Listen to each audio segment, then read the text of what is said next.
أعوذ بالله من الشيطان الرجيم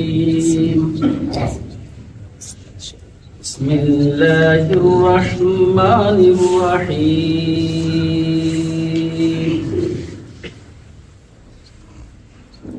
وراء المجرمون النار وظنوا أنهم مواقعها ولم يجدوا مصرفا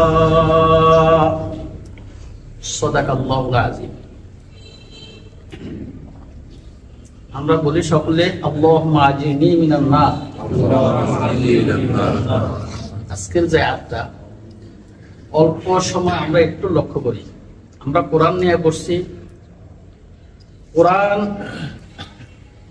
একটা যে সময় দুনিয়ার যে জায়গার মধ্যে যা কিছু ঘটে কোরআন কিন্তু ওই জায়গার ওই কথাগুলাই কিন্তু বলে দেয়। এটা একটা মুআজিজা, বলেন সুবহানাল্লাহ। এখানে আল্লাহ রাব্বুল আলামিন বলেন ওয়ারা আল মুজরিমুনা নারা, সূরা আল কাহফ, এটা হলো 53 নম্বর আয়াত। আয়াতটা আমি এর জন্য বলি আপনারা পরবর্তীতে কোরআন শরীফ দেখে যেন পান।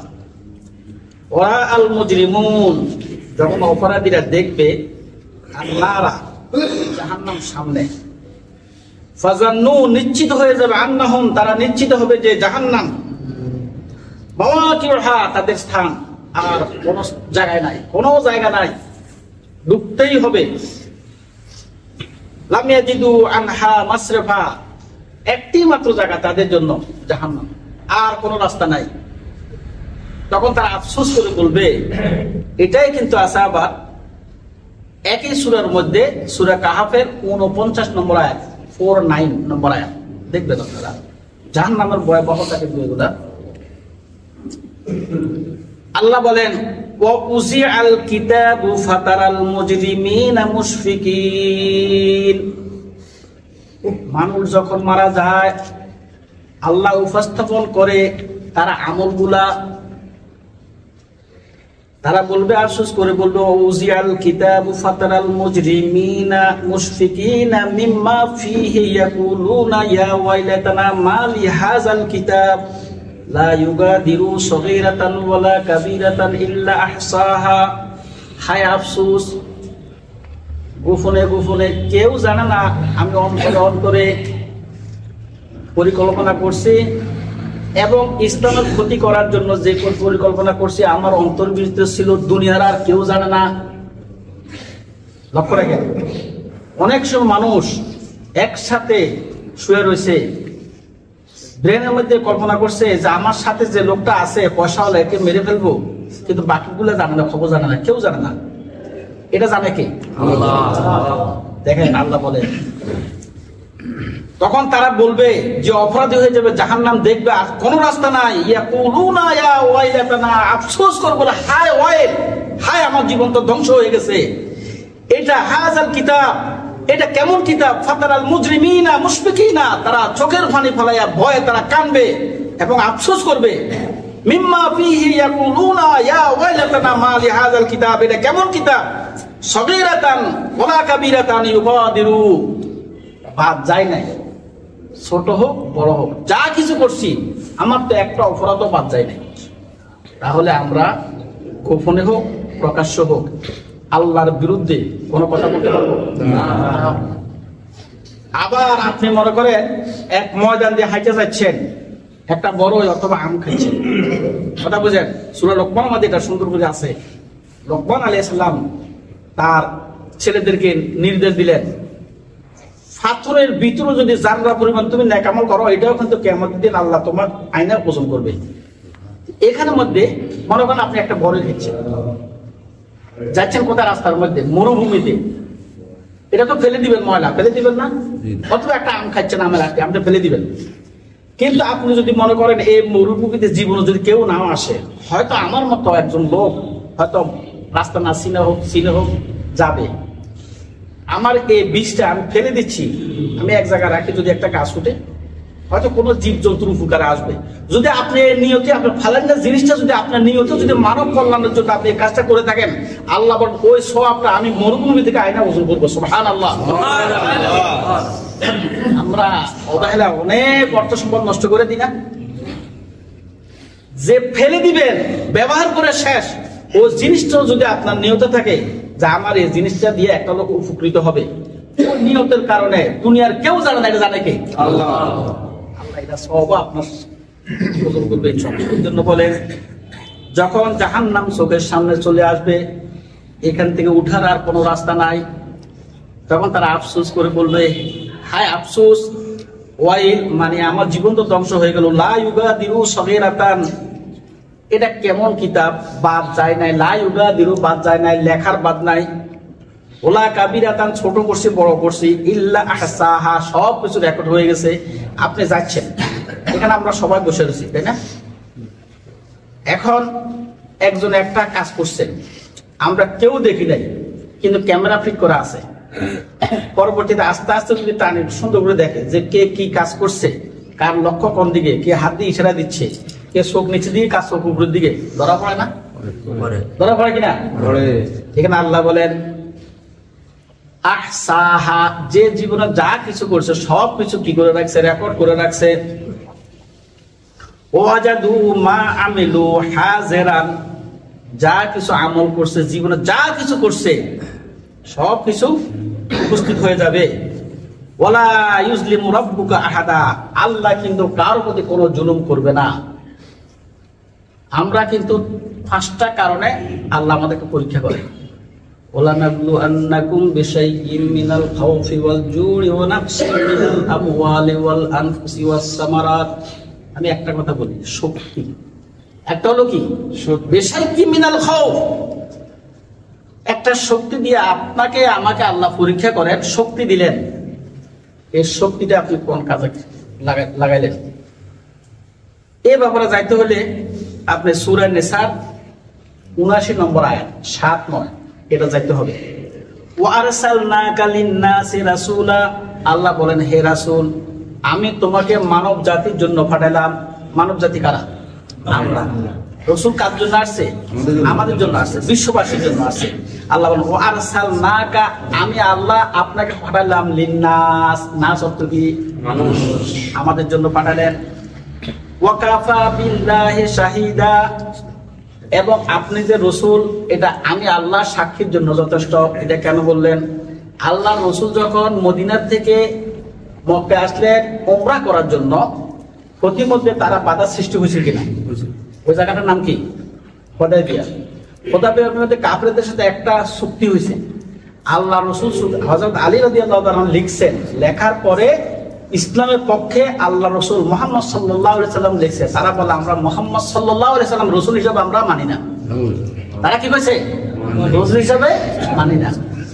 তখন আল্লাহ রসুলকে ইলহামের মাধ্যমে জানা দিল, হে রসুল দুনিয়ার সব মানুষ একদিকে যে আপনাকে অস্বীকার করুক, ওয়াকাফা বিল্লাহি শাহিদা, কিন্তু আল্লাহ সাক্ষী তোমার জন্য যথেষ্ট। আমি আল্লাহ আসমান এবং জমিন সৃষ্টি করছি, আমার সৃষ্টির আয়ত্ত যতটুকু তোমাকে আমি এতটুকু পাওয়ার এবং ক্ষমতা দিয়ে দিলাম। দুনিয়ার কেউ জানার দরকার নাই, কেউ স্বীকার করার দরকার নাই, আমি আল্লাহ তোমাকে বানাইলাম, এটাই যথেষ্ট। এটা কে বলে? আল্লাহ কিন্তু সাক্ষীর জন্য যথেষ্ট। এবং আল্লাহ বলেন, এই আয়াত আমি শেষ করে দিচ্ছি, লক্ষ্য রাখেন। আল্লাহ বলেন দুনিয়ার কেউ আপনাকে মানুক অথবা না মানুক, আপনি রসুল এবং আমি আল্লাহ সাক্ষী, বাস এটাই যথেষ্ট।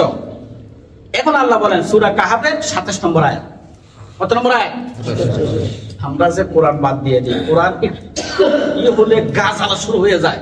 এখানে আল্লাহ বলছেন ওয়াতলু মা উহিয়া ইলাইকা মিন কিতাবিন রাব্বিকা, আমি যেহেতু আপনাকে রাসূল হিসেবে মানুষের জন্য নির্বাচন করলাম, আমি আল্লাহ আপনার উপরে যে কিতাব অবতীর্ণ করলাম, ওয়াতলু কি পড়ো, ওয়াতলু অর্থ কি?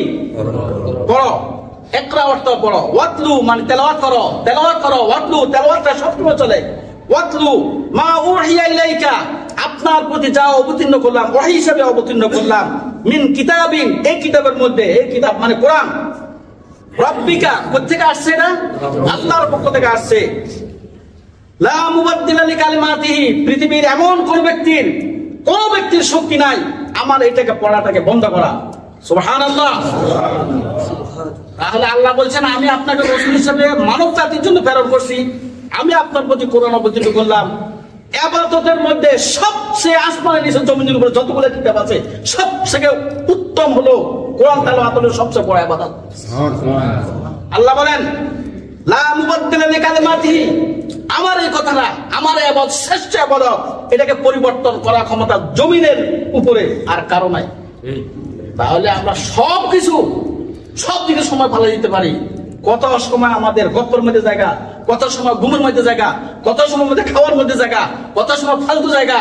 আমরা একবার সুবহানাল্লাহ বলি, 3 বার কিন্তু মানুষের বদনাম করি, কিন্তু আমরা এভাবে অনেক সময় কাটা দিই না। কিন্তু আল্লাহ রাব্বুল আলামিন বলেন যে আমার কথাটা, কোরআনের আয়াতটা তুমি সব সময় তেলাওয়াত করতে থাকো, তেলাওয়াত করতে থাকো, তেলাওয়াত করতে থাকো, আর এই তেলাওয়াতটা হলো ইবাদতের মধ্যে শ্রেষ্ঠ ইবাদত। সুবহানাল্লাহ। সুবহানাল্লাহ। ওয়ালান তাজিদা মিন দুনিহি মুলতাহাদা, কিন্তু আমার যদি তোমরা অস্বীকার করো, ওয়ালান তাজিদা মিন দুনিহি, আল্লাহ ছাড়া তোমরা আশ্রয় পাওয়ার মতো কোনো জায়গা তোমাদের নাই। তাহলে এখান থেকে আমরা কি বুঝলাম? আমরা কোরআন পড়তে হবে, রাসূলকে মানতে হবে। ইবাদতের মধ্যে শ্রেষ্ঠ ইবাদত হলো কোরআন পড়া এবং কোরআন বুঝা। আল্লাহ যেন আমাদের কোরআন পড়ার তৌফিক দান করেন এবং কোরআন বুঝার জন্য আল্লাহ যেন শক্তি দান করেন ইনশাআল্লাহ। আপনি হাদিস বলবেন? আমি আরব সঙ্গে বলছিলাম একটা ব্যবস্থা করেন, একটা সময় যারা কোরআন শিখতে পারে এরকম একটা সুন্দর একটা পরিকল্পনা। এটা দায়িত্ব হলো কি, মসজিদ কমিটি যারা আছে এরা যারা কথা বলে এরা 5 মিনিট 10 মিনিট কথা বলে চলে যায়, এরা দায়িত্ব নাই। মসজিদ কমিটির তারা দায়িত্ব আছে যেটা যে অমুক জায়গাটা নির্বাচন করলাম, মসজিদের জনগণের যে পয়সা দেয়, পয়সা দিয়ে একটা লোক নির্বাচন করা, যে তোমাকে মাসে 200 400 500 1000 2000 5000 10000 20000 যা দিব তুমি আমাদেরকে লোক দিয়ে পড়াও। এটা কিন্তু মসজিদ কমিটির দায়িত্ব, একান্ত দায়িত্ব। আপনারা কি এটা মানে নেন? মসজিদের পক্ষ থেকে এমন কমিটিরা এমন একটা লোক ঠিক করুক যেটা মানুষদেরকে কোরআন পড়াবে। এটা আপনারা চান? আপনি এটা করেন? ঠিক আছে, কথা সুন্দর। আমাদের কাছে কোরআন শিক্ষা হয় আসে না, এইটা মসজিদ বলতেছি, কারণ আমরা খালি বয়ান শুনি, কোরআন তেলাওয়াত শুনি, কিন্তু আমাকে করতে হবে। আচ্ছা ভাই, খুরশিদ ভাই এটা করেন। আচ্ছা শুনুন, আমি বলেছি একটা টাইমে আমরা মসজিদে যে কোন আল্লাহ নবী বলছেন, হাদিসটা বুখারী শরীফের হাদিস 6015-16 দেখেন, 15 অথবা 16, 6015-16। এটা বললাম এই জন্য দুটি হাদিস যাতে আপনারা দেখতে পারেন, আমি স্পেসিফিক বলতে পারতাম, যাই হোক। তো সুরাহ রাদিয়াল্লাহু তাআলা হাদিসটা বর্ণনা করছে। আল্লাহর নবী বলেন যে আল্লাহর কসম তুমি ঈমানদার না, আল্লাহর কসম তারা ঈমানদার না। কয়বার হলো? আল্লাহর কসম তারা ঈমানদার না। সাহাবীরা জিজ্ঞাসা করলেন, হুজুর কে ঈমানদার না? আর আমরা কিন্তু অনেক সময় দেখি, আমি নিজেও দেখি, কয় দোকানের কসম, আমার দোকানে দাঁড়ায় কয় দোকানের কসম, এই মসজিদের কসম।